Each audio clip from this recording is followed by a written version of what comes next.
guard's fine. Just cap bounce. This is the fastest spot on the tee. Yeah, they'll super quick on Sean's passport. Yeah. That 15-5 will stop in tight guard before. Yeah. Don't mind a hair more yet.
Ideally, I just curl like a foot less and come up a foot quicker than the last time. We kind of block his draw. But if we do like tuck it inch, he's got edge pin and he might not realize how quick it is. So you're saying ideal would be top 12? Ideal is like where we have to make the double to count kind of thing, like the top 8, top 12, yeah. Okay. Basically same issue, it's pretty close.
Good evening and welcome to Martensville. It's the Curling Stadium Martensville Major International Curling event. My name is Jason Chang, bringing you the action from the ice to your device. It's draw number 1, the opening draw, and our featured game, Steve Laycock against John Epping.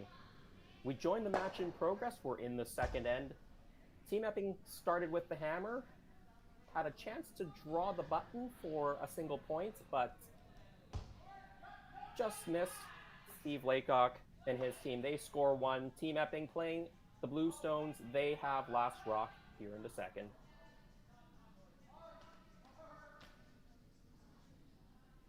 Well, it's still the summer, but it is the start of the curling season for these teams.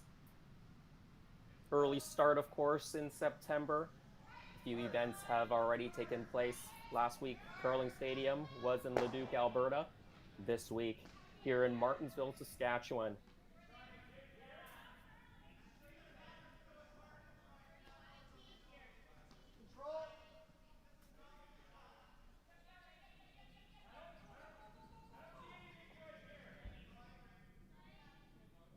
Well, both these teams have a new look after the last quadrennial.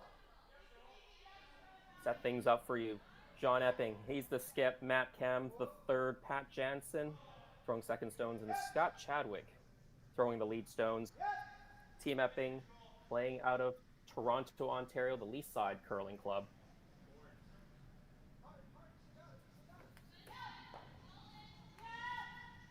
And Team Laycock, we'll call them the home team from Saskatoon, Saskatchewan. Steve Laycock, he's your stip. Sean Meacham, Chris Heichert, and their lead is Braden Stewart.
correctly, you probably got a force on.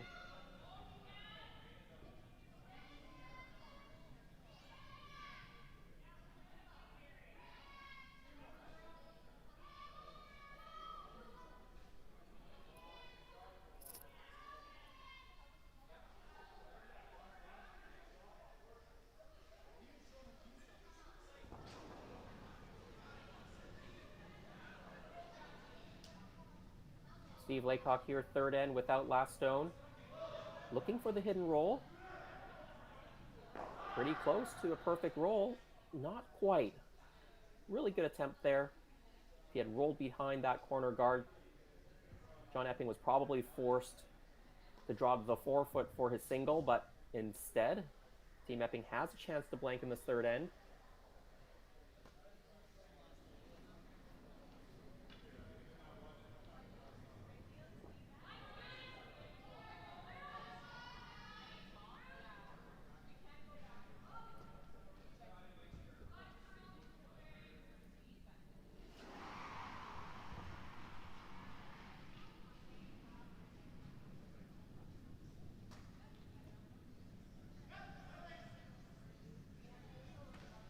John Epping chucks it down, catches a piece, rolls out, and it's another blank end. So after 3 ends of play, Epping not on the board yet. Steve Laycock, 1.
Welcome back to Martensville Curling Stadium. Martensville, this Curling Tour event, early season here in Saskatchewan. We've got Steve Laycock and John Epping. If you're just joining us, my name is Jason Chang, bringing you all the action from the ice to your device. Opening draw of the Curling Stadium Martensville Major. We'll be bringing you every single draw, starting this draw up until the championship draw. That's Monday afternoon, 4 p.m. Saskatchewan time, 5 Eastern.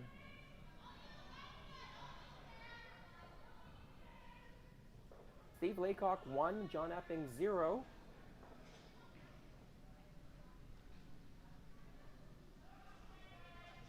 Steve Laycock stole one in the first end. 2 blank ends followed in the second and the third. That's why John Epping still got last stone advantage here in the fourth end. They're playing blue stones. These are 8 end games here on the curling tour.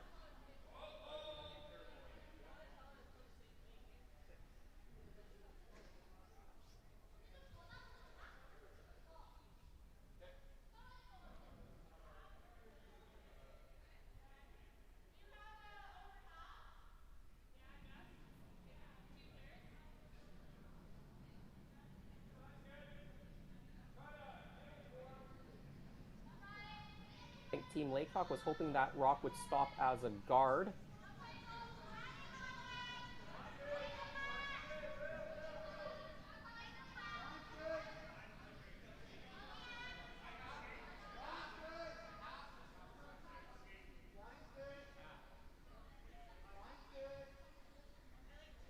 Team Epping ignoring that play in the middle, playing up another corner guard. Electing to play the same side corners. It's a very common play now here with the 5 rock free guard zone rule, rather than the opposite side corner guards. So opportunity for Team Laycock to guard the situation in the house. They've got one in the top 12, one in the 4-foot.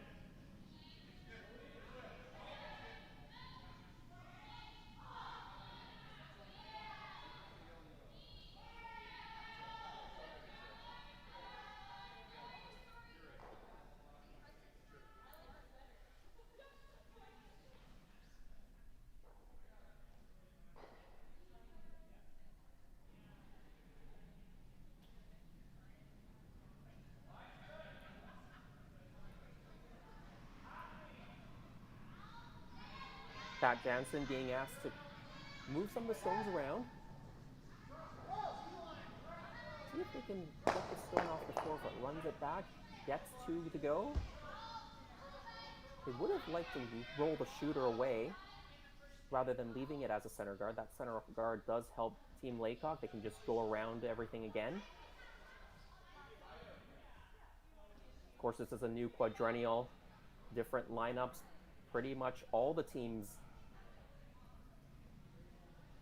Steve Laycock, he's got Sean Meacham, Chris Hiker, Braden Stewart. Braden Stewart out of action. That's why you see them playing with 3. They're out of Saskatchewan. We'll call them the home team here in this matchup. Team Epping is third. Matt Cam, Pat Jansen throwing second stones, and their lead is Scott Chadwick. Team Epping opened the season last week in Leduc, this Curling Stadium Alberta event. This week we're in Martensville, and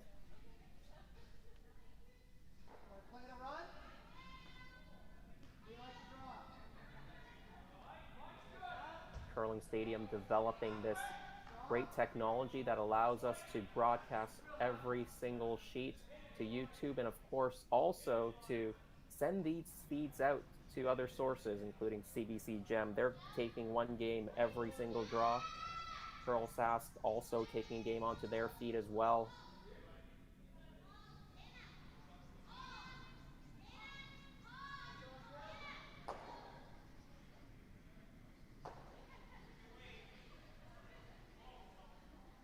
Does still take a lot of hard work.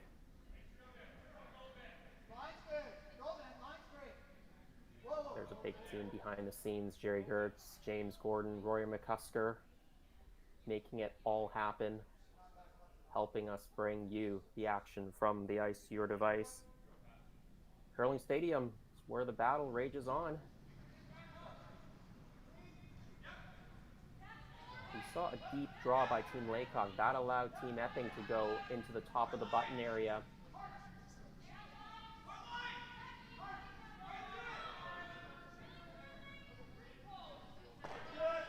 This really is the first end where you've seen Team Laycock maybe chasing Team Epping a little bit. First 3 ends, you've seen John Epping try to get out of trouble, blanking ends that didn't set up well for them.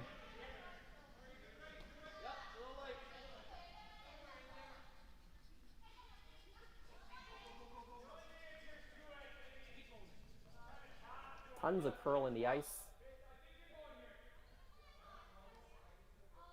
That rock walked over a good 4.5 feet.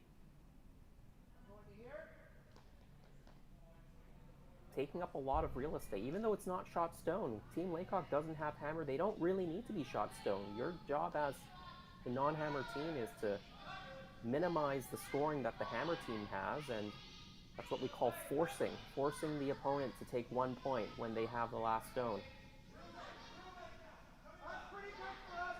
And the stats man, Jerry Gertz, will tell you that force efficiency stat is a very good predictor of team success and how highly a team might be ranked in the world rankings.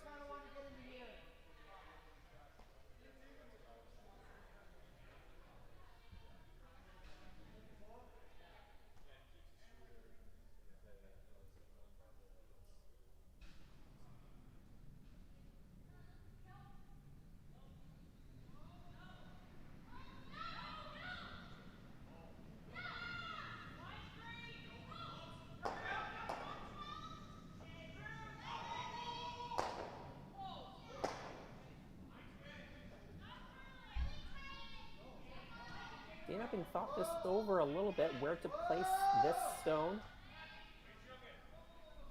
Matt Cam's been asked to throw one in front of the red stone.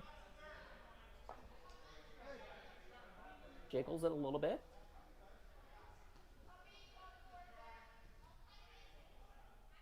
The difficulty here for Team Epping is the button area, the 4-foot area, is starting to get very congested. So he's got to have to find a way to maneuver those rocks, rearrange the house, try to give himself a little bit of room to score his second point. He has shot stone. That's the stone that's behind the red stone that's very prominent.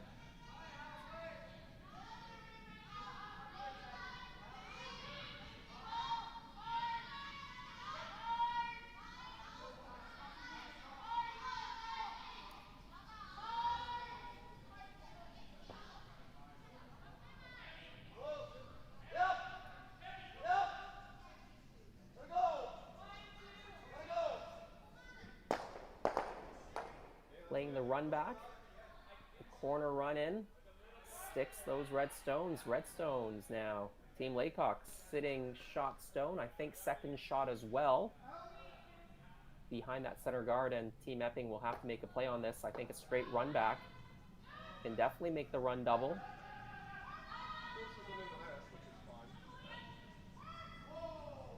He's got a great guy throwing it. Matt Cam. He's got all the skills.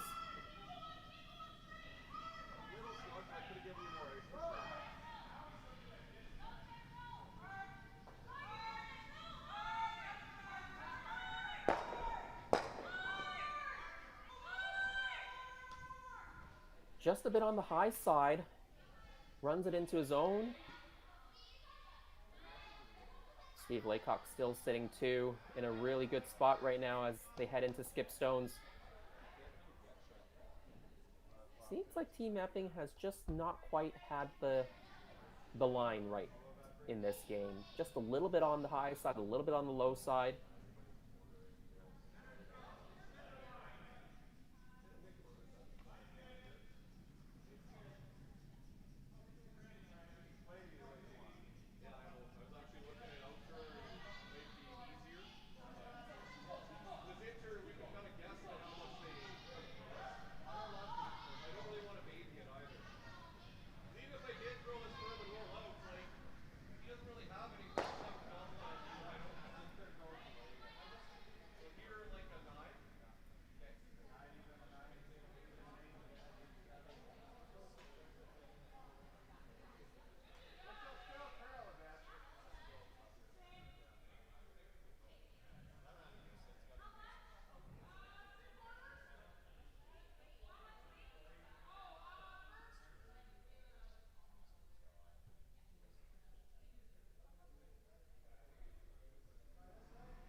Team Laycock still talking this one over. There are a couple of options. I think the safest option is to make a play on the blue stone and sit three in the rings.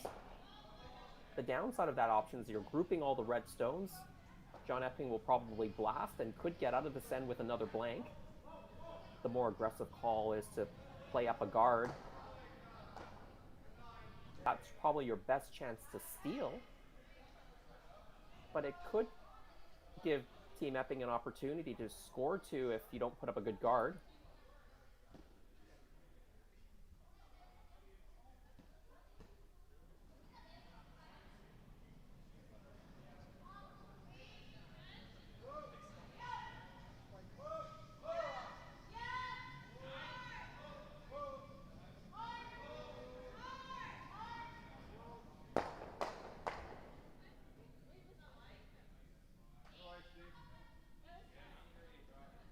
Well, you heard at the end of that conversation, Steve was saying he didn't even mind hitting and just rolling out even, just to make sure. That is what happened. Again, a little bit more of the conservative call here. He is up 1-0, so doesn't need to get aggressive, but you are playing John Epping, always very dangerous with the hammer.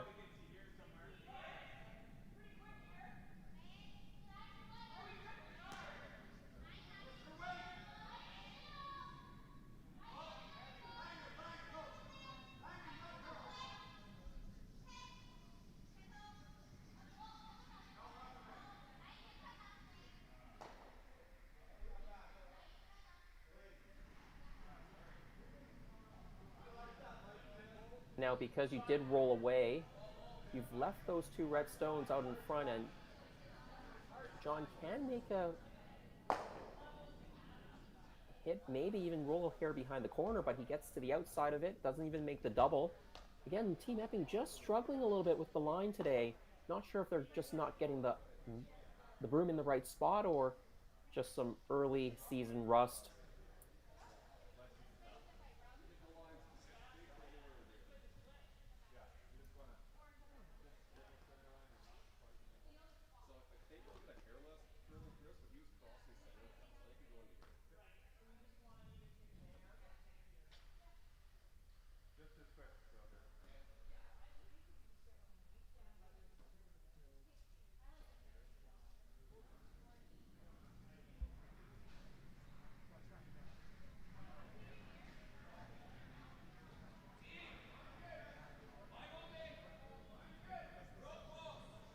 Well, a really good opportunity here to put a lot of pressure on Team Epping.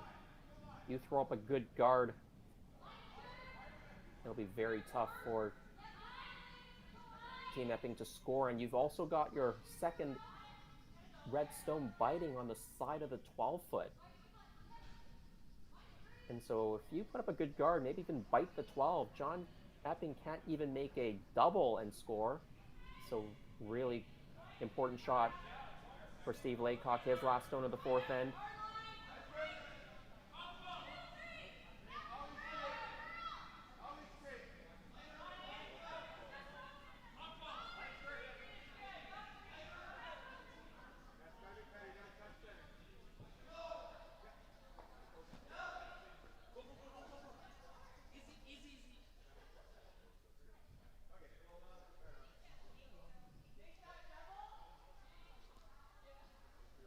Well, it does guard it really well, but I think because it came just a hair into the 8-foot, John can make a nose or just slightly off nose double and score his 1 point. So maybe that little bit too deep, maybe a foot and a half too deep, could let Team Epping off the hook here. But you've at least got the force. You still got a chance to steal for Steve Laycock. John's got to make a really nice shot here to score his 1. Final stone, 4th end. Here we go. Team Epping trailing 1-0.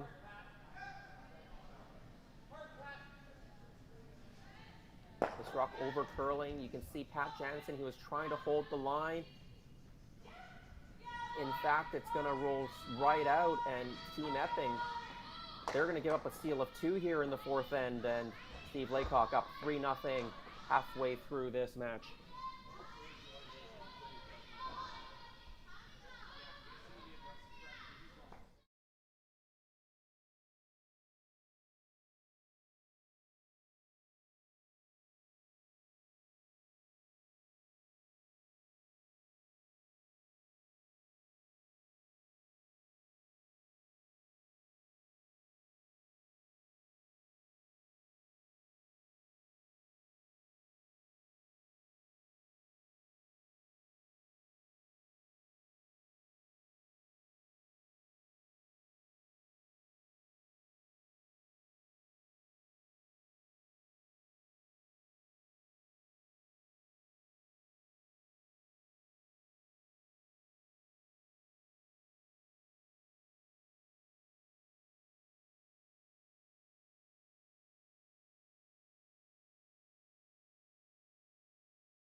Welcome back to Curling Stadium, Martensville.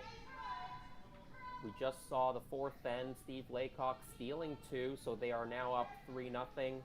They've stolen all their points, 1 in the 1st, a couple of blanks, 2 more in the 4th. John Epping with the last stone. They started with last rock, they've still got it. They're playing the blue stones. They need to get some offense going now, and that's why the corner guard goes up. Steve Laycock have mostly controlled this game so far. They've been definitely the more precise team. They've had Team Epping chasing most of this game. You see a great crowd behind the glass in Martensville. It's great to see the local curlers and fans coming out. It's been a couple of tough years with the pandemic and curling, trying to figure it all out, different protocols, but hopefully a much more normal season developing in 2022, 2023.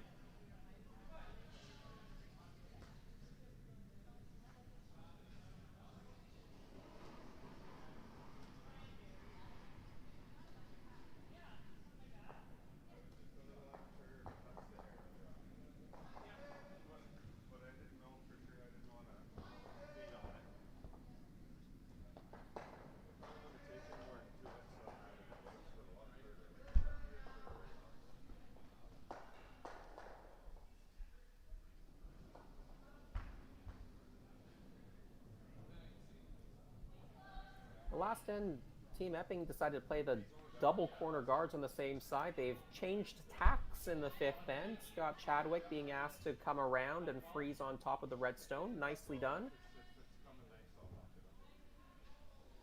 See Team Laycock try to put one right on top as well.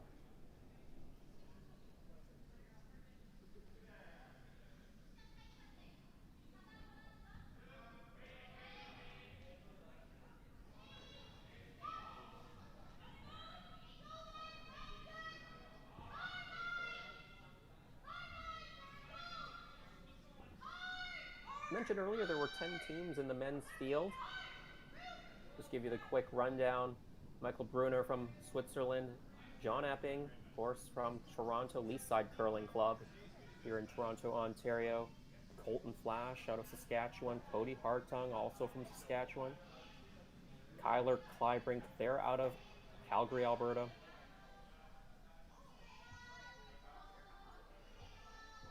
Steve Laycock on our featured sheet today. Mike McEwen, of course, a long-time Manitoba skip, but he's now playing out of Ontario this season with Ryan Fry, Jonathan Buke, and Brent Lang.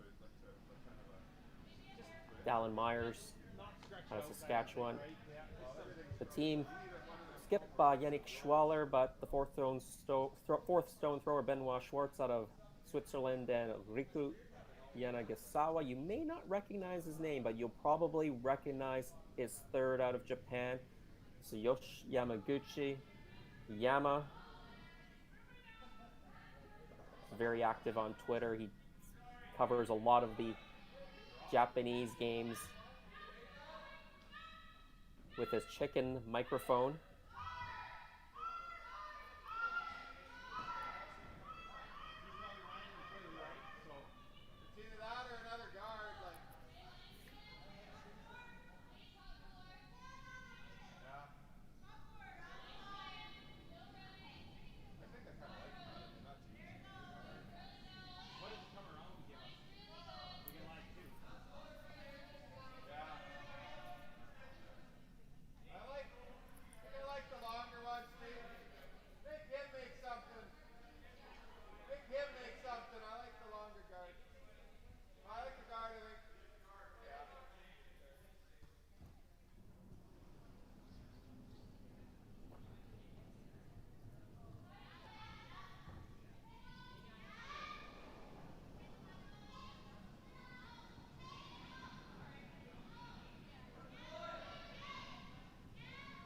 A lot of stones in play this end.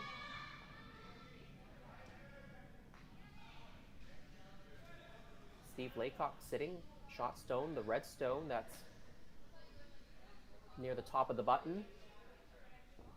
Trying to guard this situation.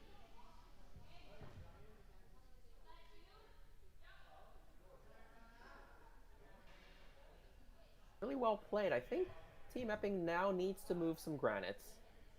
Rearrange some of the furniture. Definitely those guards out in front not really helping him.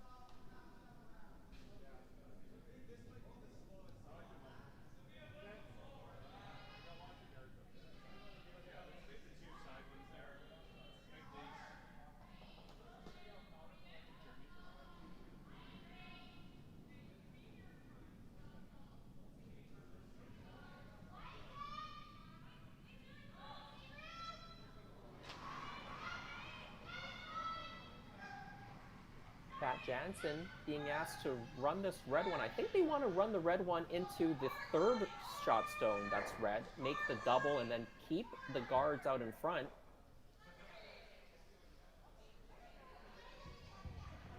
He picks off the one on the button, and now Team Epping does sit one.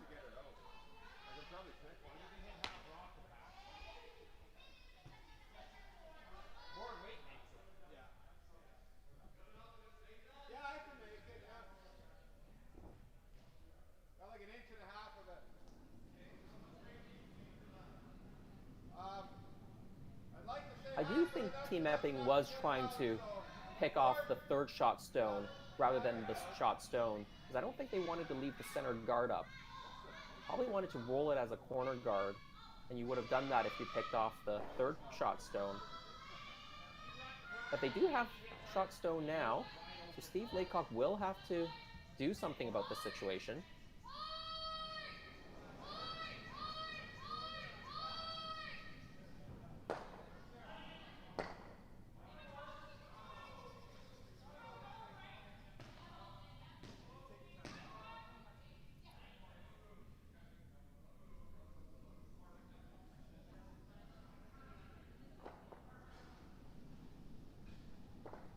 You see the nice movement in the ice. They tried to play a quiet hit or a quiet tap back.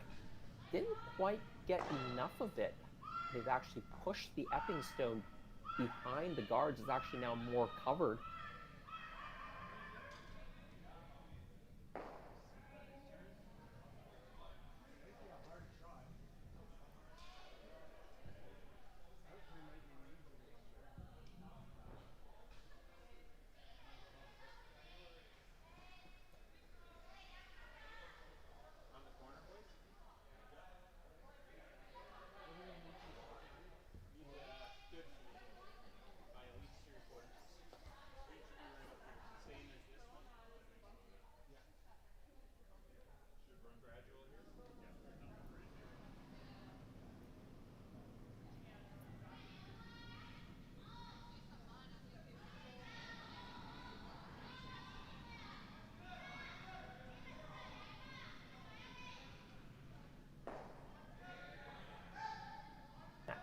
They're trying to come through that port and sit buried behind the corner guard.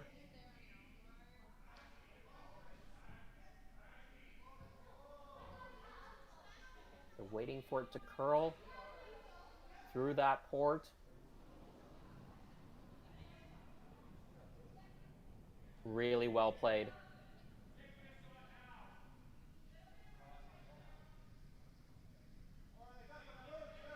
Well, it looks like Team Epping maybe have something going here this end. They've been chasing most of this game. Down 3-0. All 3 points off of steals. Now they have 2 rocks in the house. Shot stone, I think second shot stone as well.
Team Laycock discussed that situation quite a bit on that last stone, trying to play quiet weight around that corner guard, chip the blue, and then roll towards the center. Didn't quite catch enough of it. I think they maybe had just a hair too much weight.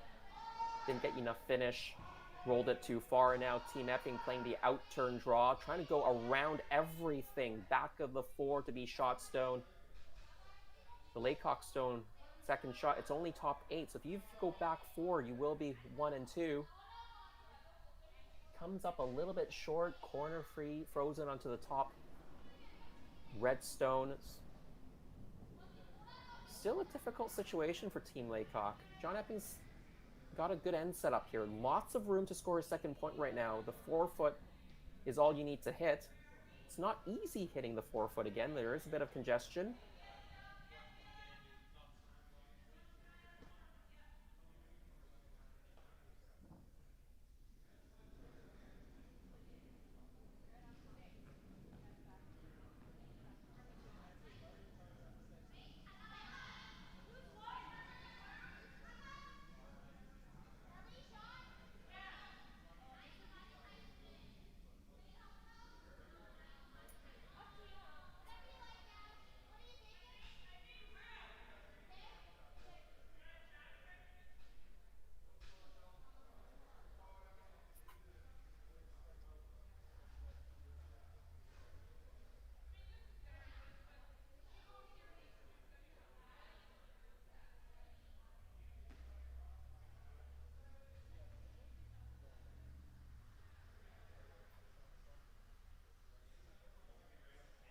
Team Laycock taking their time on this shot as well. Not a lot of great options for Steve, I think. I feel like they're probably looking for a way to just force John now into a single point, because it's pretty difficult to get in there for shot stone. This port might be possible. Maybe you can get it up just into the top of the button area, a bit buried, and be shot. But even if you come up a little bit short, block off that port, you are reducing the scoring area if you can get it into the top 8 or top 4 area.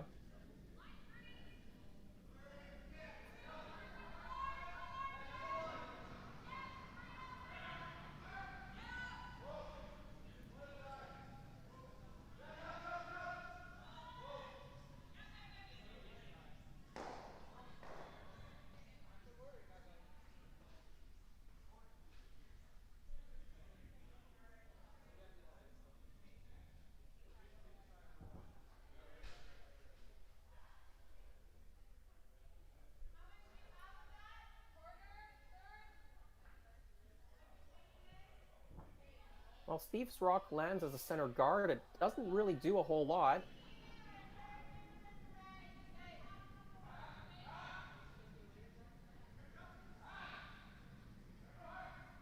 John's looking at going around the corner guard. You can play the same shot again as Matt Cam did. Try to go to the back of the 4, out-turn around everything. I'm sure John is thinking about, how do we get 3 points out of this? What's the best thing to do to get 3? Because it definitely is on. You've got one fairly buried. You can get another one buried in a good spot. You can put a lot of pressure on Team Laycock. Really the first end this match where Team Epping has put pressure on Team Laycock.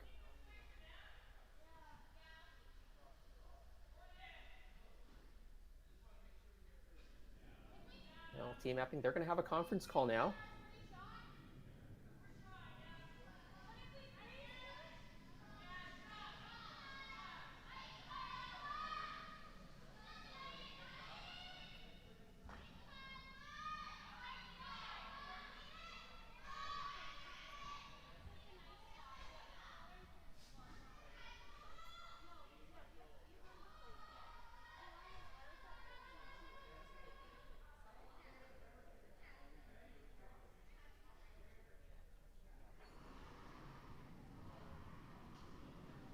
I really like going with the same shot that they just tried to play on Matt Cam's second stone is try to go around everything, sit in the back of the 4. I think you can get pretty much completely buried back there and still be second shot.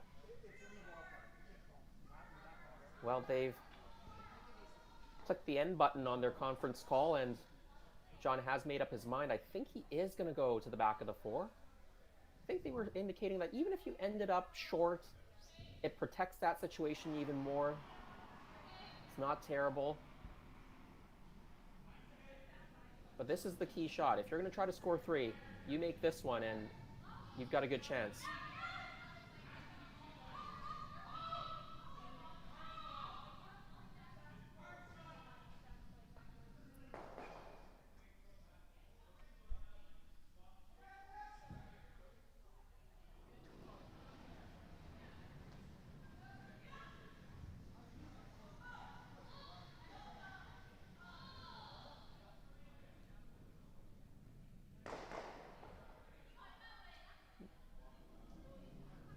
They end up on the top of the 12. That might have been what they were calling. They've actually lined up the blue-blue-red pretty nicely, so maybe this was another way to score 3 points, is to line this up such that you can remove that second shot stone red on your last stone. That's what Steve Laycock now is worried about.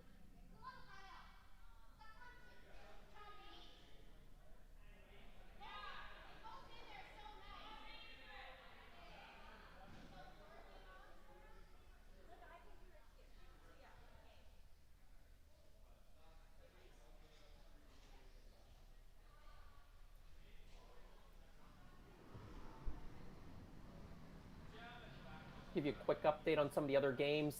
Mike McEwen leading 4-0 over Cody Hartung. They're playing the 5th end as well. Eunji Kim from Korea, Nancy Martin from Saskatchewan. They're deadlocked at 2. Team Kim with last stone in the 5th.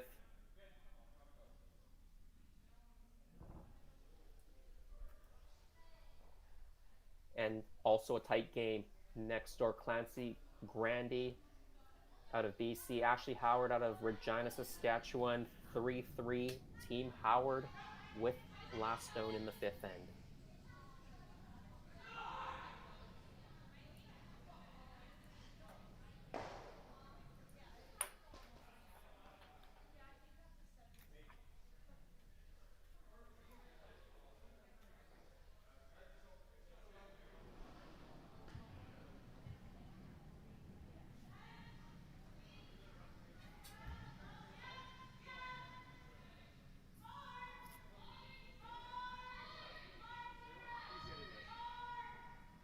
He's probably going to roll the 3rd.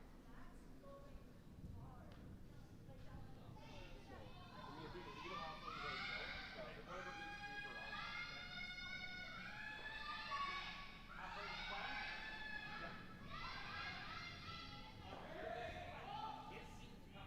Well, I think Steve Laycock is worried about the situation, how the blue-blue lines up onto the red. I think they're a little bit worried they might give up 3 if John tries to take that on.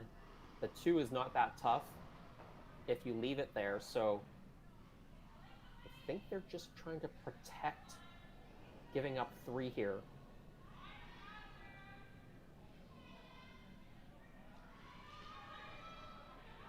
Last stone of the 5th end for Steve Laycock. He's up 3-0, doesn't have the hammer. Playing one man short tonight.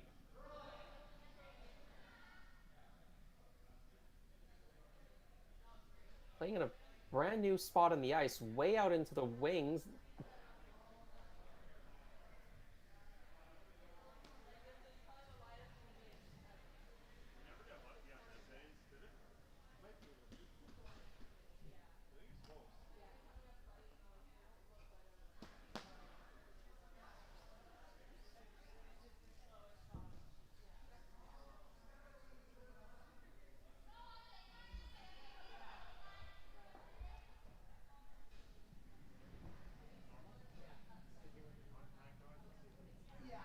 Well, Team Epping can see that blue-blue combination. The question really is, can you score 3 out of this? You can definitely score 2 fairly easily. The question is, will that blue stone that you're raising in, the first blue stone, spin into the side of the 8-foot and out count the other red stone that's in the back of the 8. Just fighting the back of the 8-foot in that 4 o'clock position. We'll see. Final stone. Team Epping. Blue onto blue. The red one's gonna go. Will you get a little bit of spin? It looks pretty close. 2 for sure. We'll wait for them to put up the score, but it looked pretty close. Epping's got at least 2, maybe 3. After the 5th end, we'll give you an update as we go into the next end. But Team Laycock will have the hammer starting the 6th.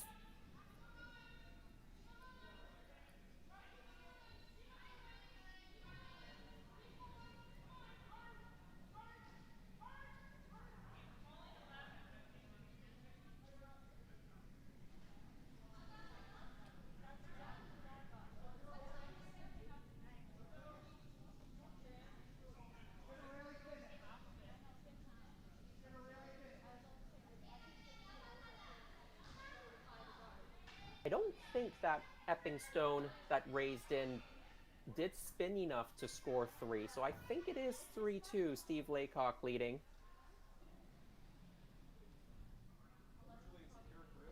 Center card being called a little bit off kilter, a little off center guard.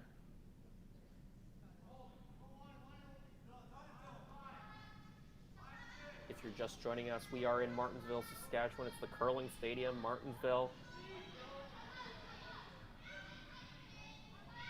Brought to you by Curling Zone.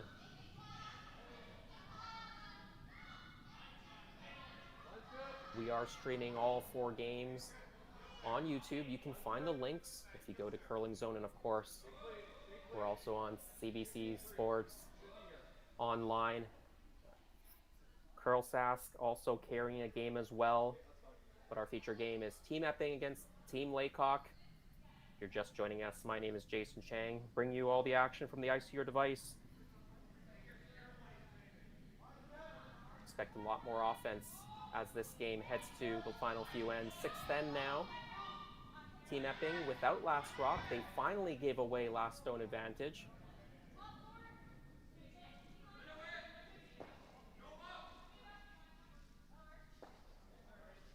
Scott Chadwick, the new lead for Team Epping.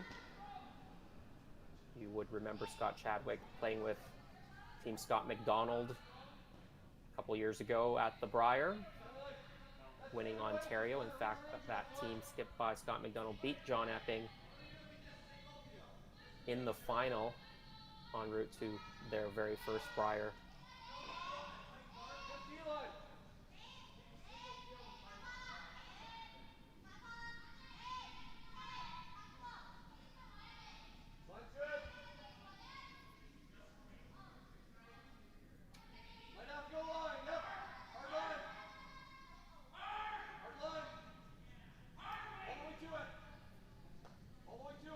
Well, Matt Cam finally doing his job as the vice, puts up the 2.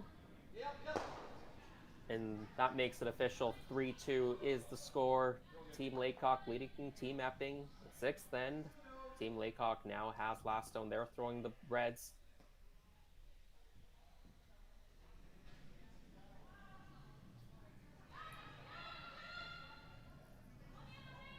Being down by 1, you'll expect Team Epping, they're going to put a lot of rocks in play. They've got an off-center guard. They've got 1 sandwich between 2 red stones in the house. They're going to put 1 right on top as well. And then after that, I think you'll see Team Laycock start to try to open things up. They do have a 3-2 lead. They don't need to get too aggressive. They can just make sure they can have a chance to score near the end, or maybe even blank the next couple of ends and take hammer coming home.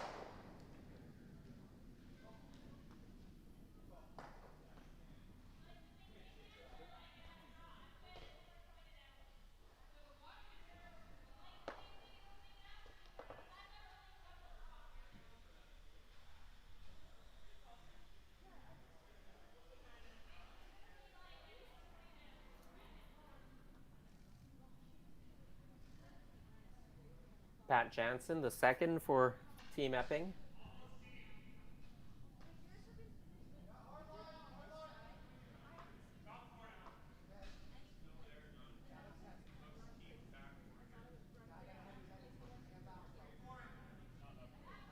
He's played with John Epping for quite a few years. Trying to stop this in the top of the rings, but it slips a little bit too deep. Team Laycock will be quite happy to see that. But the danger stone now is that lonely single guard, the off-center guard, Steve Laycock. They're just going to peel this one out. Probably just roll right out of there. No need for them to take on any risk. They have a redstone as well in the back of the rings, so they might even get a soft deuce if you get a miss from Team Epping. Soft deuce meaning not taking any risk to get the 2 points because you got one already in the rings that John will probably ignore for quite a while. John being down by one in the sixth then, that's a very powerful position for the team leading with hammer. Up by one, in theory you've got 2 hammers to 1. You've got hammer in 6th if you score here, hammer in 8 again. So really it's Team Epping who has to force the issue, and that's why they're going to ignore the redstone and put up another guard.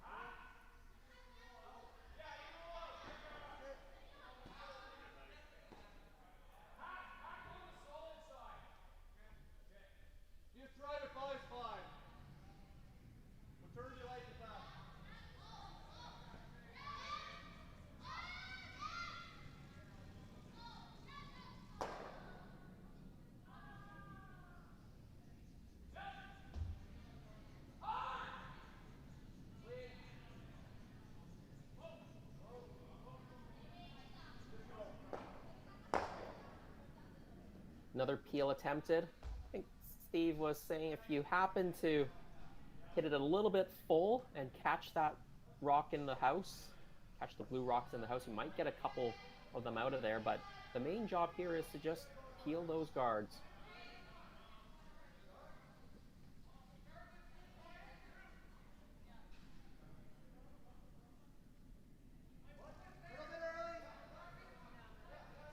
It is rinse and repeat for Team Epping. Matt Cam now trying to replace that guard. At some point, John's going to have to make a decision. He's either going to have to make a decision to try to force Steve Laycock to take one, go down by 2 and take hammer into 7, or play a more aggressive shot to try to steal. Right now, he's just going to play another guard. You'll probably see Steve Laycock peeling this one off as well.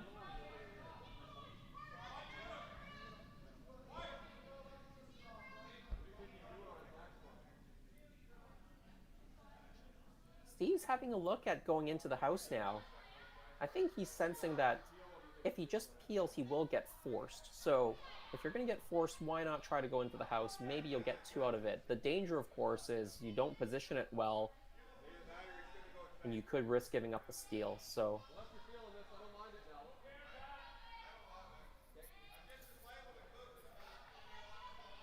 Sean Meacham down there having a discussion. I think Sean has convinced his skipper the right call is the peel, and I would agree in this situation. One more peel for sure. Maybe you go in on Steve's first rock.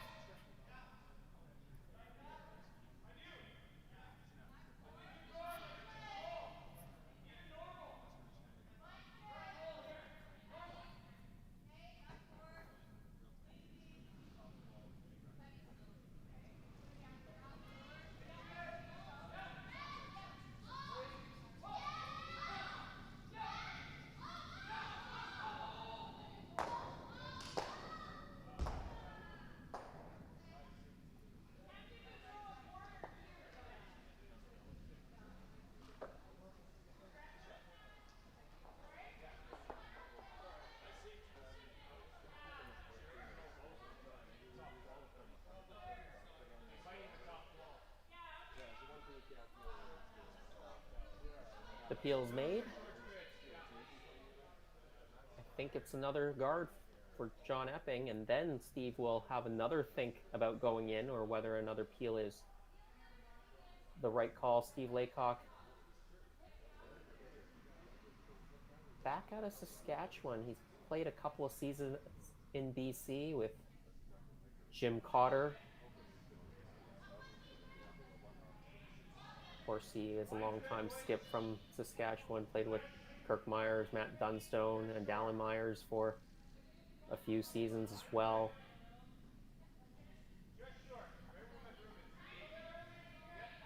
They are the lowest ranked team coming into this tournament, ranked number 82, according to the World Team Rankings.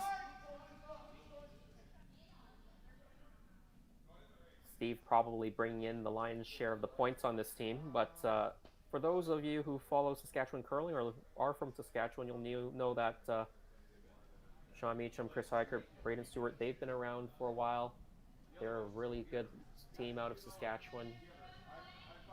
Of course, hard to break out of a strong province like Saskatchewan. We've got Steve Laycock, we've got Kirk Myers, now Matt Dunstone.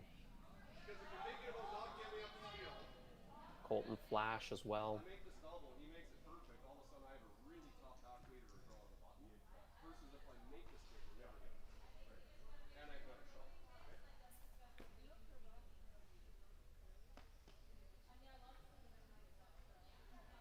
I'm going to fact check myself. They aren't the lowest ranked team in the field. It is the Japanese team. Team Yanagasawa is lower ranked, number 98.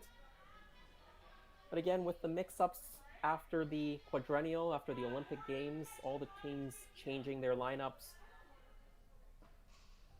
those rankings are really just a reflection of the individual performances on the various teams that those players used to be part of.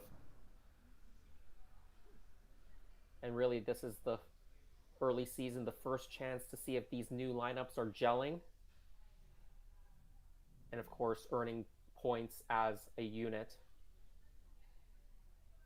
Of course, these rankings and points are really important to qualify for some of the major tournaments, the invitational tournaments, such as the Grand Slams. So you're trying to make sure you get into those top 20, top 16 teams so that you get invitations to the slams where a lot of the big money is.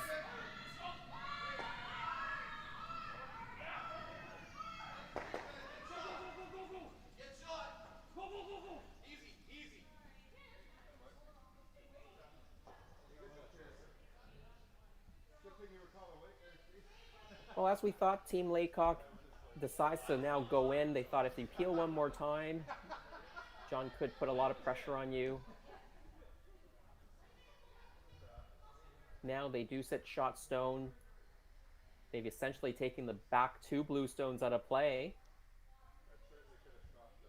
John does have a chance here to follow the same path down. Maybe just corner freeze, maybe a small freeze tap on that red stone. I think John can get shot stone still.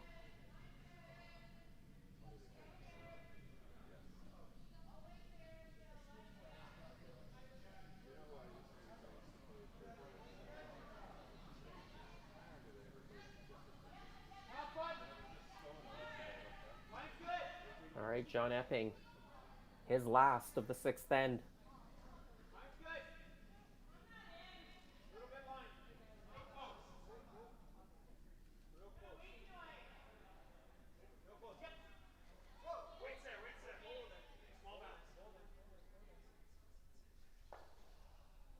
Trying to corner freeze, maybe a little freeze tap. Not bad.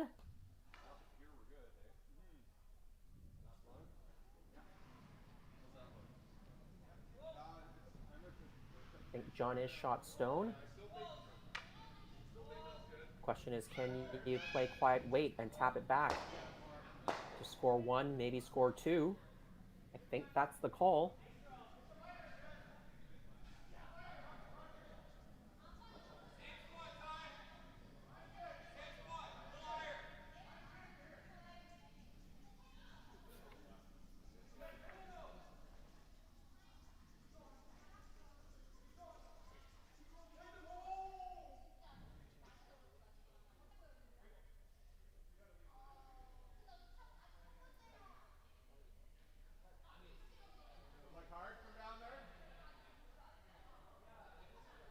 Well, Steve was all the way down to the other end of the ice, maybe having second thoughts. It's a very precise shot here. You do have to get around that center guard. Play the right weight to get enough finish to make that tap back. So having a little bit of another discussion with his third just to make sure you've got the right line. They've called the right weight, or at least they're on the same page.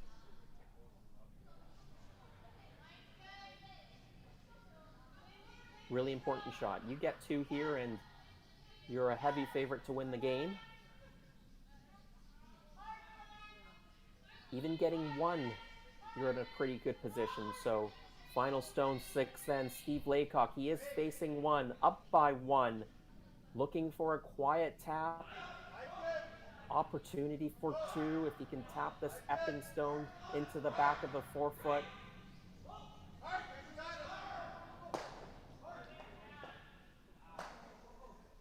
Sean Meacham now coming out, trying to get the finish. Taps it back. Does he move it far enough? I don't think so. It is. Team Epping with a single point.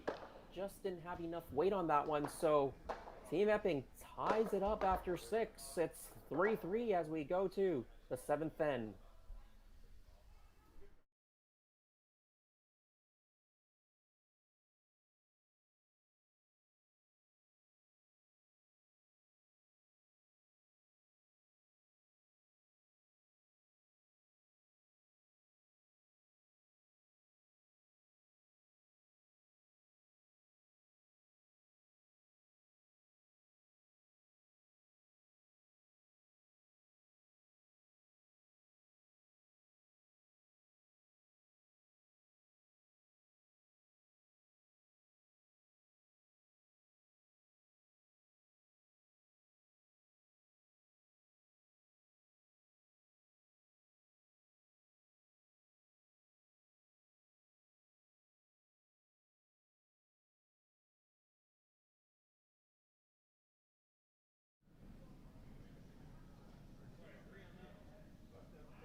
Welcome back to Curling Stadium, Martensville. This game starting to heat up and get a little bit tighter after Team Epping takes 2 in the 5th, then steals 1 in the 6th. It's all tied up at 3. Thanks, John, putting up the score for us, doing the work of the Vice as well. High center guard being played. That's a pretty good indication that John's going to play double center guard. Put one high, put one tight. That's the way to try to generate a force because he doesn't want to blank end here. John Epping would like to force Steve Laycock into one. Maybe even try to get a steal.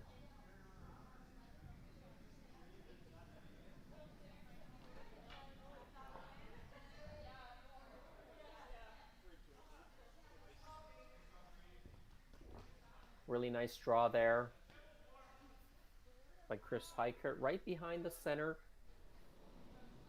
Top of the 8-foot, maybe just nibbling the 4-foot. That's a really good position. You don't want that rock too deep. You go into the top of the 4 and top of the button. John Epping comes down right on top, and you've really cut down the scoring area. You put this in the top 8. Even if John comes on top, he's only full 8-foot, so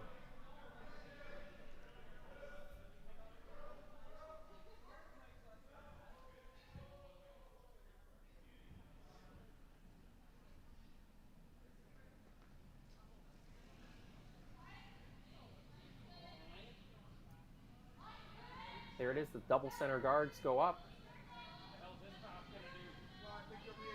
Of course, you can't peel those yet. 5 rock free guard zone. Both teams have a chance to put up 2 guards before hits can be played.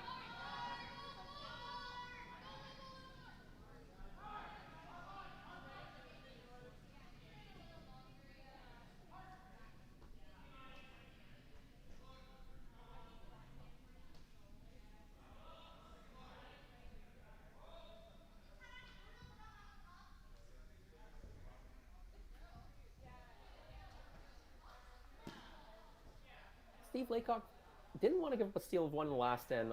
Obviously wanted to take one, but he's still in a good position. He's still tied. He's still got last rock, so he's in control. He's got the first stones in the rings, top of the 8-foot. Now another one on the side of the 12. So for Steve Laycock, he's trying to score multiples or get a blank. He blanks, he takes hammer into last end, tied up. In a really good spot there. You can get 2 out of this. You know John's going to be aggressive. You're probably going to have some chances to put rocks in play that John's going to ignore. You can see Steve went to the side of the rings. John just ignores it because he's trying to generate the force, make sure you don't get a blank. Goes around everything.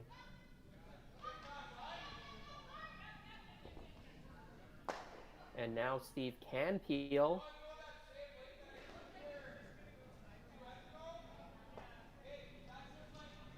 You're going to see this bit of a cat and mouse game where the guards are going to go back up. The peels are going to be played. Really important now for the thrower throwing those guards to line those rocks up in a line. If you put a guard that's off center, that's when it gives Steve Laycock opportunity to make a double peel and really open it up and get out of this end.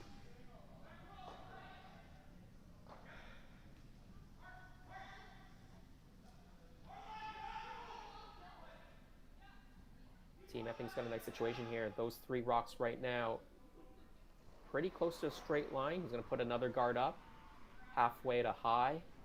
Keep some separation. Again, right on that center line. Try to line it up just like the first 3.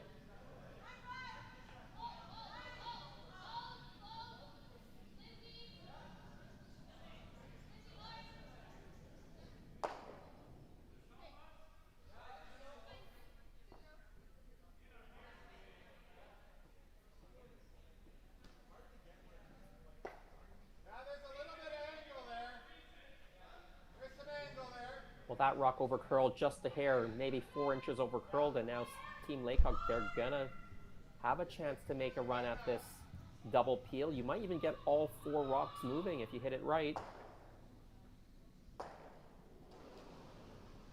Sean Meacham will bring a little bit of heat here.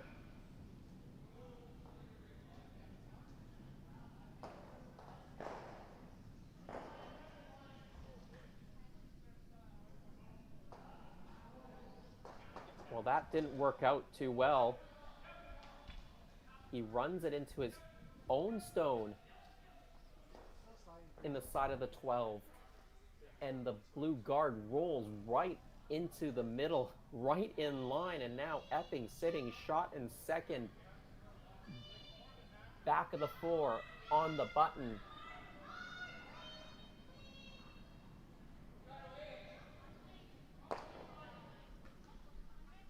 In the complexion of this game, the momentum has really swung. The first half of the game, the first 4 ends, all Team Laycock putting all sorts of pressure on John Epping.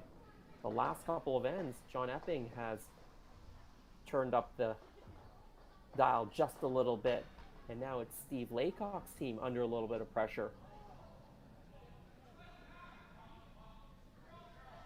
That's a much better guard. Almost lined up, and Steve Laycock, they're in a bit of hurt now. I think you almost have to make an attempt at that tight guard.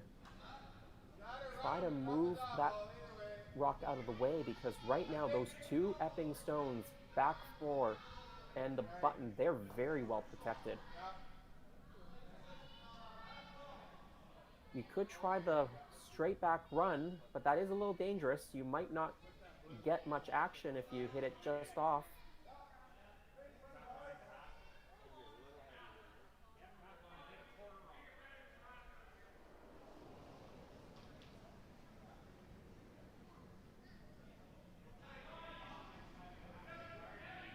Meacham being asked to play a soft weight hit on that tight center guard. Ideally, you remove the guard and roll your shooter into the side of the 12. Get another kicker in there. That might end up counting for you. That's a nice shot, well executed. Doesn't really have the angle on that, I'm assuming. I think so. Yeah. It was well executed, but maybe needed a bit more weight because they wanted to move that blue stone a little bit more.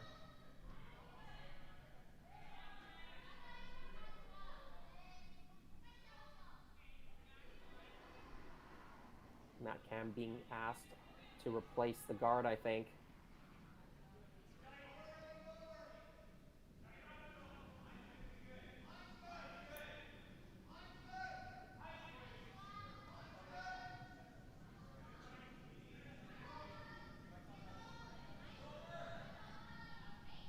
The ice surface really, really good looking right now. There's a lot of finish on the rocks. Fairly consistent finish as well. Pretty much puts it back in the same spot. Nice shot, Matt Cam.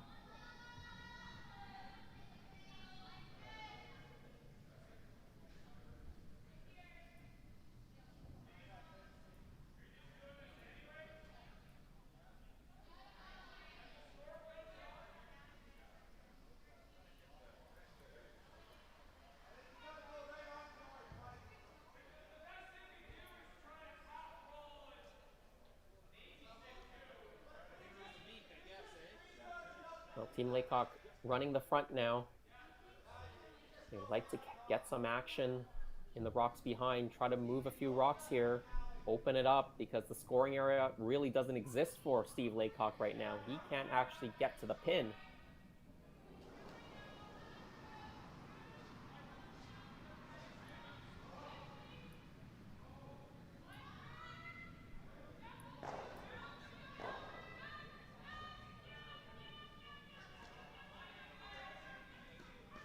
Drives it into the rock on the top of the 12-foot. That redstone disappears. The guard disappears. Shooter rolls away as well.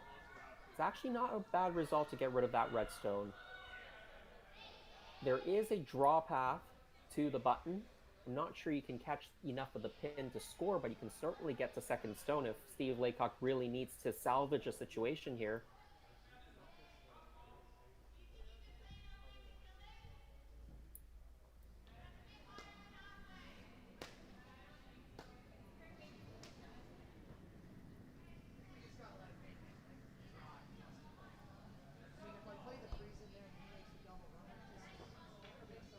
Another guard being called for Team Epping. This is John's first skip stone. He doesn't have last stone, but he's clawed his way back to tie this game at 3 after 6 ends.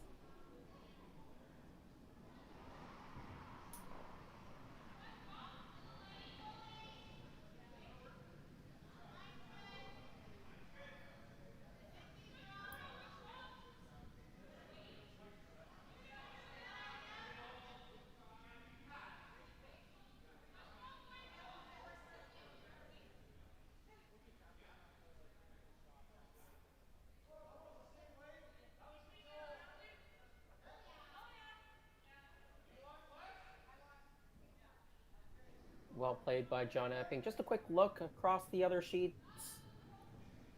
Lindsay Gim leading Nancy Martin 3-2. Clancy Grandy leading Ashley Howard 4-3. Mike McEwen leading Cody Hartung 4-2. And of course the feature game, Steve Laycock, John Epping. We're deadlocked at 3 after 6.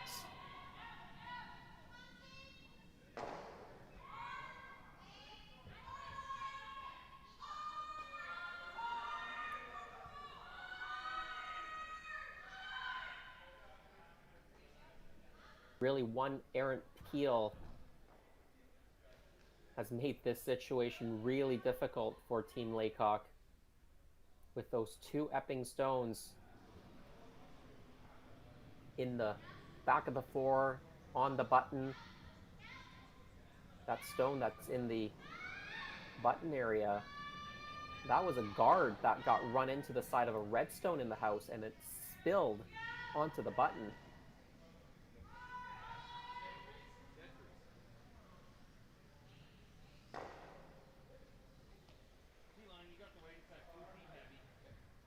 Well, based on where they've put the broom, I think they're going to play a draw and try to sit on top of the blue shot stone. I think if you do that, you are second shot. Maybe you can use it as a setup shot to scoring one, but I think Team Laycock will be pretty happy even giving up one at this point. This end has not shaped up well here after that missed peel.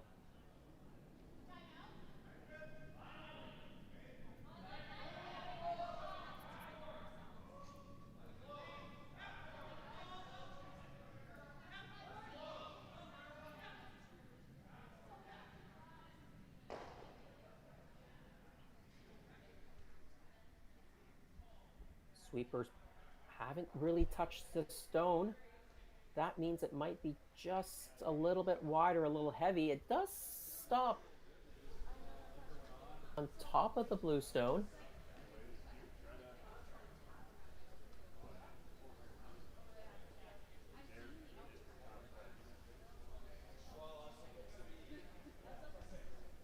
Thanks very much, Curling Stadium crew, for this close-up shot. It is very close. Whose second shot, whether that stone thrown by Steve Laycock is closer.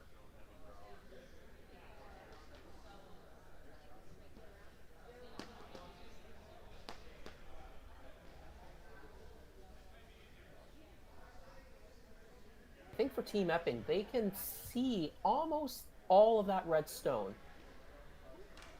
That means they can get to the inside of it and push that redstone back a little bit and sit 2 again. Maybe they could even sit 3 again after this situation.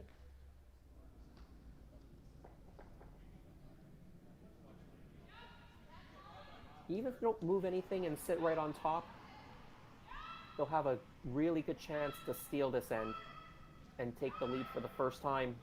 John Epping, last stone of the 7th end. They've put a ton of pressure on Team Laycock this end. Down 3-0 after 4. They've clawed their way back. Well, this rock over curls. I'm not sure if it picked or not. But that rock doesn't do a whole lot.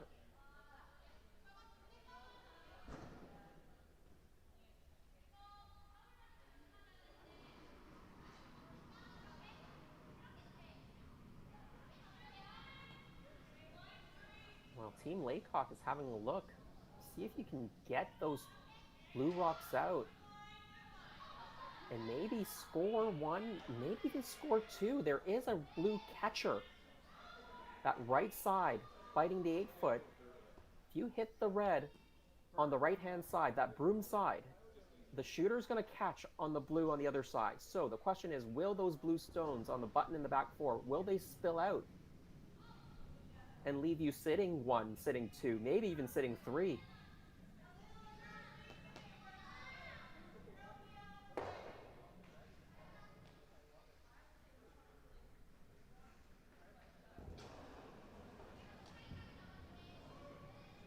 Final stone, Steve Laycock, 7th end. Throwing some weight. It doesn't look like he's thrown it online. He's flashed everything. Just not well thrown. Never gave it a chance. And they're going to have a closer look here. 1 for blue for sure. Team Epping's going to go to the last end with the lead. And Steve Laycock will have hammer going to the 8th end. We'll wait for the official score to go up, but Team Epping with the lead going into the last end.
Well, we're back here in Martensville Curling Stadium. You can see on the scoreboard it was 1 for Team Epping in the 7th end. They're going to take the lead for the first time in this game, 4-3 after trailing 3-0. Halfway through the game, they've clawed their way back. It's been a tale of two halves so far, and we're going to have a great finish. Of course, extra ends if we need it. That'd be bonus curling. No one will complain about that.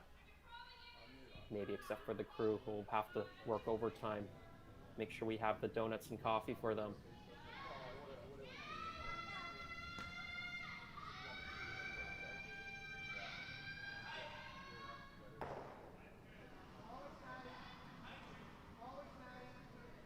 Corner guard for Steve Laycock, trying to score multiples to win this game.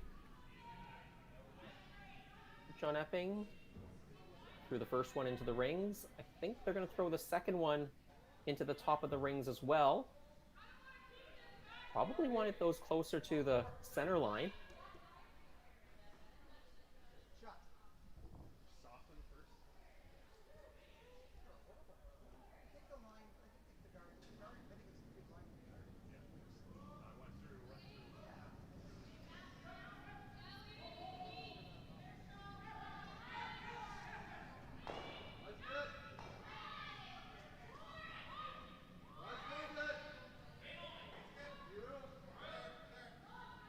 If you're just joining in, this is Curling Stadium, Martensville.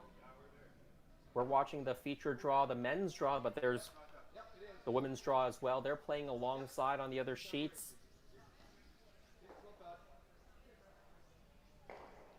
My name is Jason Chang, bringing you the action from the ice to your device, and of course all the images, the close-ups, the audio brought to you by Curling Stadium.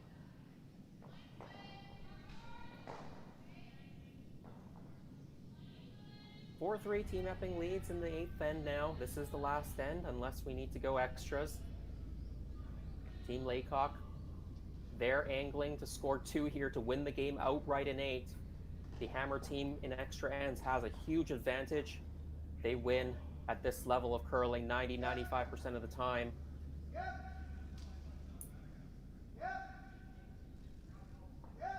So Steve Laycock, they're going to go all out. Team Epping, they can, of course, steal the win here, but they'd be happy with a force as well and take Hammer into the extra end.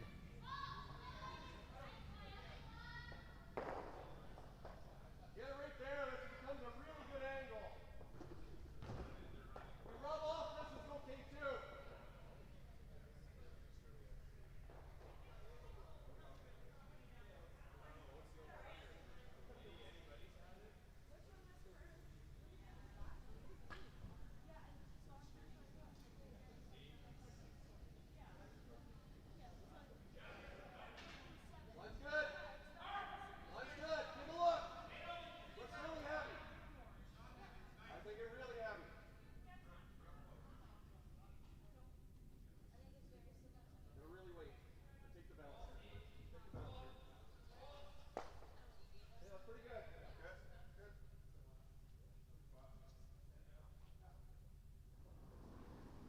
Well, Steve Laycock jiggles the rocks in the house a little bit, but I think Team Epping probably has enough room to squeeze that red stone straight through the port and play quiet weight at it. That's the other way to do it. Just play the raised takeout with your blue stone.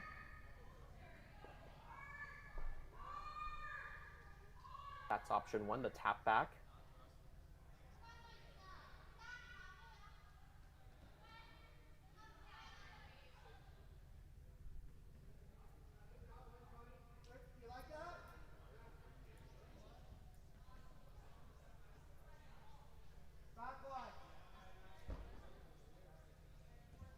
I think they've decided on the quiet tap.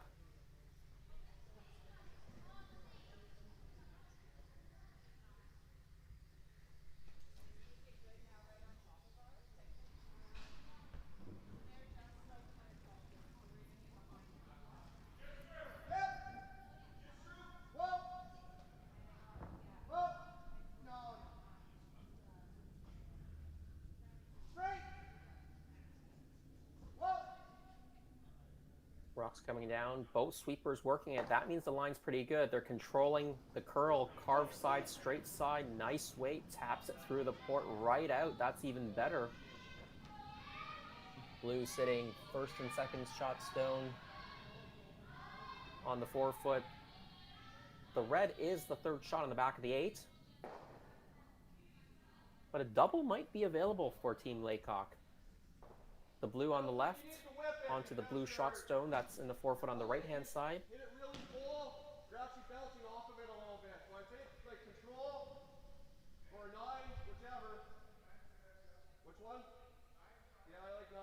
Okay. Pretty straight here, eh? As they're talking this over, give you a quick update. Mike McEwen up 5-2 after 6 over Cody Hartung. Hartung with last stone. And then on the ladies' side of the draw, Unji Gim, they're also up 5-2 over Nancy Martin. Martin with last stone in the 7th. And Clancy Grandy, Ashley Howard tied at 4. Team Grandy with the hammer in the 7th end. There's the hit. There's the rollover. Really good result.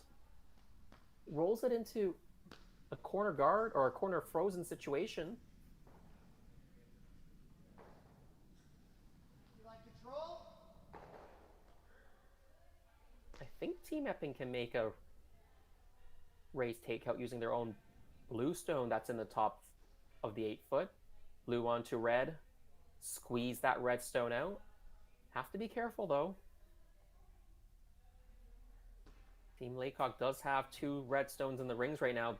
If they can score both of them, they'll win the game. So positioning and accuracy, very important here through this middle of the lineup. Matt Cam throwing his first stone of this end, the last end of the game.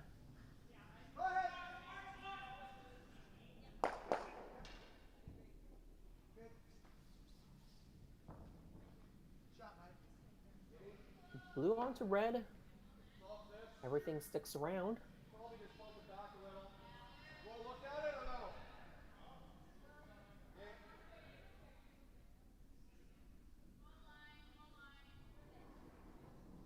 Think in a perfect world, you're hitting like 1 inch to 2 inches of it. Another chance for Team Laycock to make a hit and roll or a double on these blue stones. Yeah, I like feel. I like feel.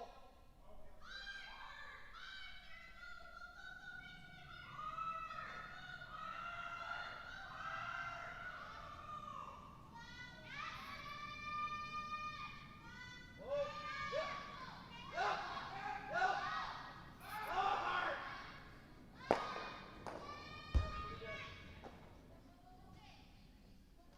Nicely done. Makes the double.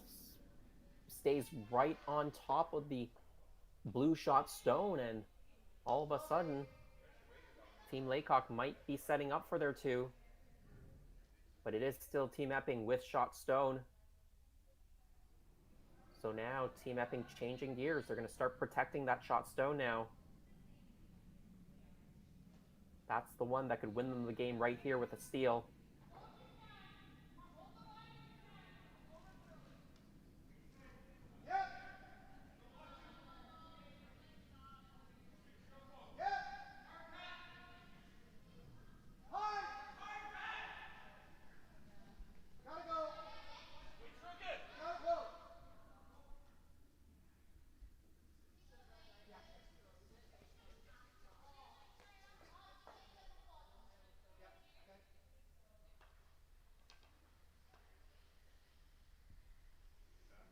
They wanted to loop that, I think, around the guard and be corner frozen onto the red, but that chips off.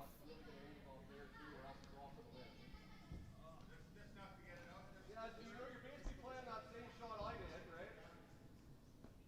When we have, like, there and I was only key line, so like maybe there, back 12.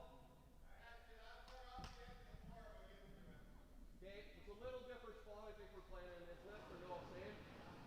First instinct might be to play a hit on the blue stone, but the other way to do it is to play a freeze or just a small tap. leave those blue stones at the back of the rings. Stuff that could act as backing or jam possibilities if Team Epping tries to move your red stones. Hey, that's good. Well, patient. Curl like it's heavy. Gotta really curl. Yeah, we got half.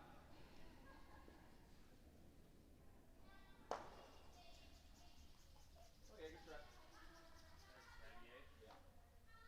They do move it back. Rolls all the way out.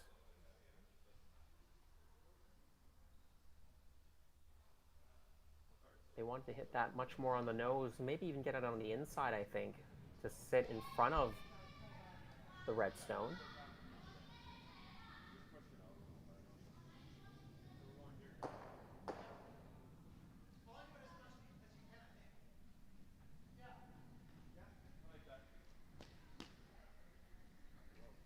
The good news for Team Laycock is they did manage to move that blue stone back far enough such that they're sitting second and third. So Team Epping does have to worry about that. And that's why they're electing to come in again, try to be top 8, half around that guard, maybe corner frozen on that red stone that's in the top of the 4, just fighting the top of the 4 behind the guard. They really want to outcount the third shot stone, that red stone at the back 8 here. Easy now, easy right now. Where is it? No. Top four is too deep on this one. We need fighting stuff. Come forward. Come forward. Just stay put. Just stay put. Okay. I can go here too. Yeah, just lock it. Yep. Yep. Yep. Yep. Hard. Yep. Hard. Shot, shot. Nice weight, nice line.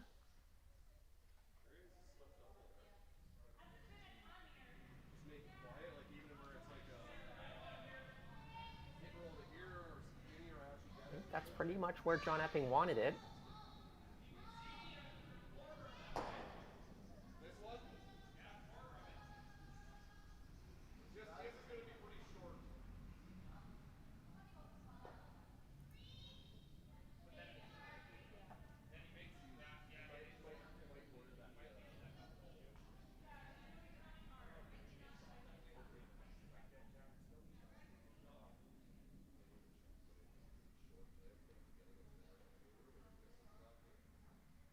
This is going to be pretty short. I like that play speed because if you hit this, it's stopping right here. The guy's going to play that. Ours is going back there. He has a lonely blue. Especially like deep shooter too. Team Laycock is talking this one over. One option is to play the run back, the blue onto the blue guard onto the blue rock that John just threw. Get rid of those 2 blues.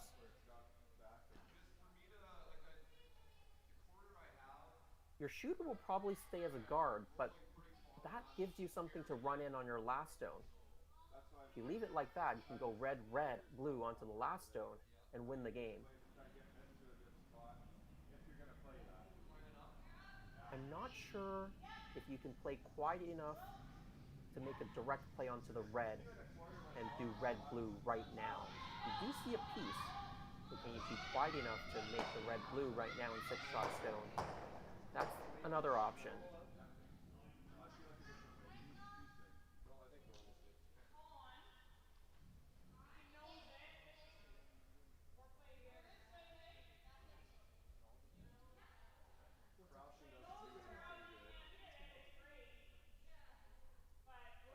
I think Steve also had a look at that corner guard and making it in-off and redirect off of his red corner guard into the middle. I think you would leave that for your last stone. That's kind of your last stone. If you've got a chance to win the game, that might be there and left there for that purpose. Probably wouldn't play it now, because if you play it now, you might not have a whole lot for your last stone if you don't make it.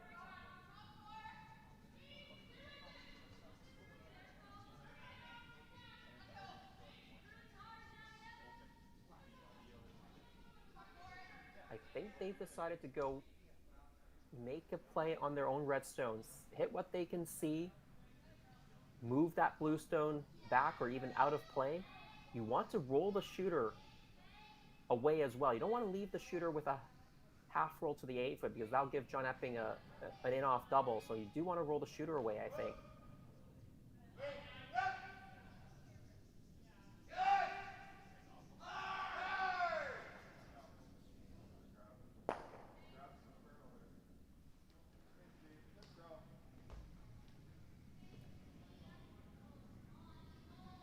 Steve removes the guard. I think he was trying to play red-blue, but maybe a bit tight. Possibly thinking about the last stone he threw in the 7th then when he whiffed at everything. It was the same turn. Down a similar spot of the ice, actually. Just the opposite side, going away from the glass.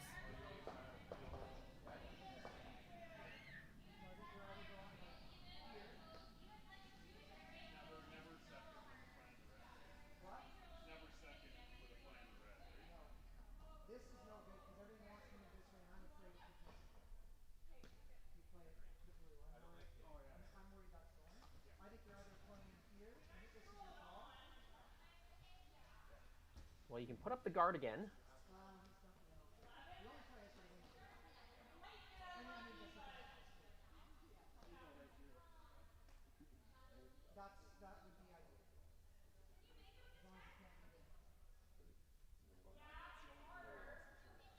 If you threw the guard, Steve would have that in-off off of the red stone, the red corner guard. It's a really tough in-off. That angle is not the best, but it is there for 2, or Steve might decide to draw the button for 1. The other option is to try to make life more difficult for Steve by playing a rock where they've got their broom right now. Just nibbling the top of the 4. That takes away the draw. They'll also take away that in-off, and there probably won't be a shot for 2.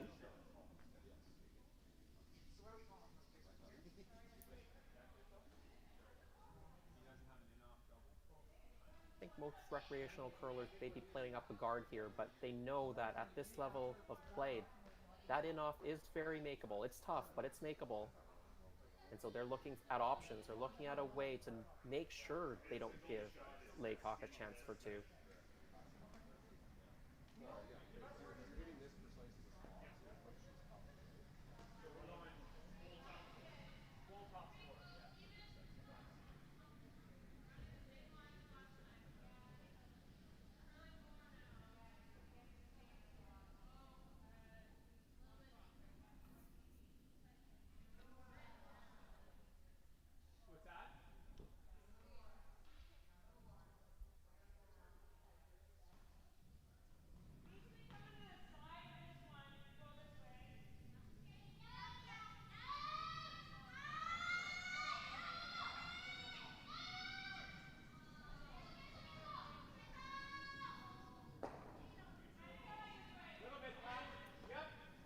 Final stone, John Epping. He's got a 4-3 lead. Clawed his way back from a 3-0 deficit. Now trying to go top of the 4. Try to take away as many shots as he can. He does slip a little bit too deep, I think. That slips to the back of the 4.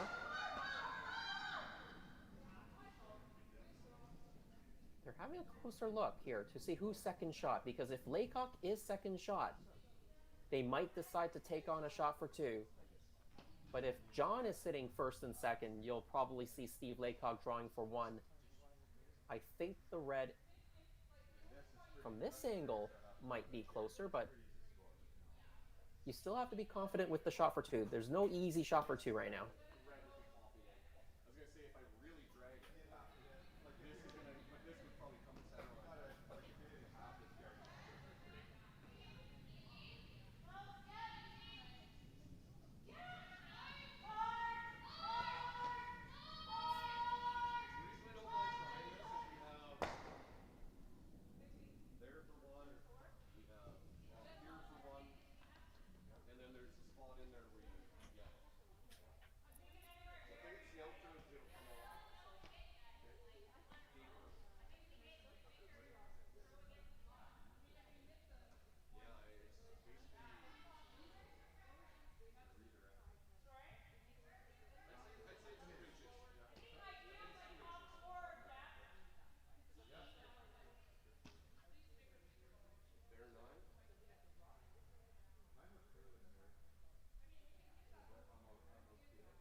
Well, I think they're pretty convinced they are second shot, and they're mulling this in off over.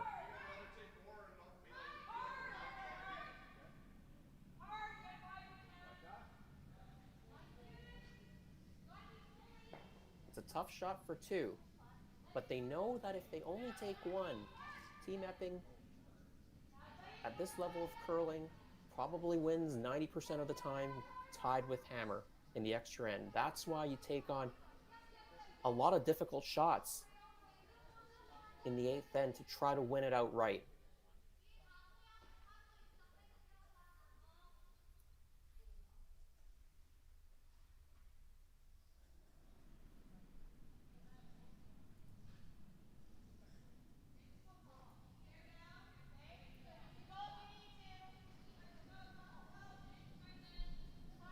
Here we go, final stone of the match. Eighth end. Steve Laycock looking for the in-off for two. It goes right by. And it will be Team Epping with a steal of one more in the eighth end. They take it 5-3. Well, what a game, a tale of two halves. Steve Laycock, their team really put the pressure on Team Epping. Got a steal of one in the first, steal of two in the third to go up 3-0 halfway through, but then Team Epping, they stuck with it. They clawed back. They figured out the ice. Got a couple of misses from Team Laycock. Finally got the lead in the seventh end with a steal of one and a steal of one more in the eighth end. They take it 5-3, opening the Curling Stadium Martensville with a victory. Of course, Team Laycock then dropping to 0-1 to start the tournament. It is a 5-game preliminary round into the quarterfinals. Well, thank you for joining us on our opening broadcast this weekend. Curling Stadium, Martensville. We've got another draw tonight. It's 8:30 Saskatchewan time. It's 10:30 Eastern time, and we'll be here all weekend right through Labor Day. 4 draws on Friday, 4 on Saturday, another 4 on Sunday, and then the championship playoff Monday. So on behalf of the entire Curling Stadium crew, Rory, James, Jerry in the back, my name is Jason Chang. Join us again in an hour and a bit. We'll bring you more action from Martensville.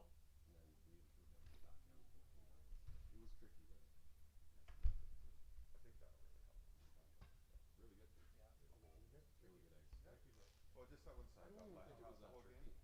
So, that was You look at the box.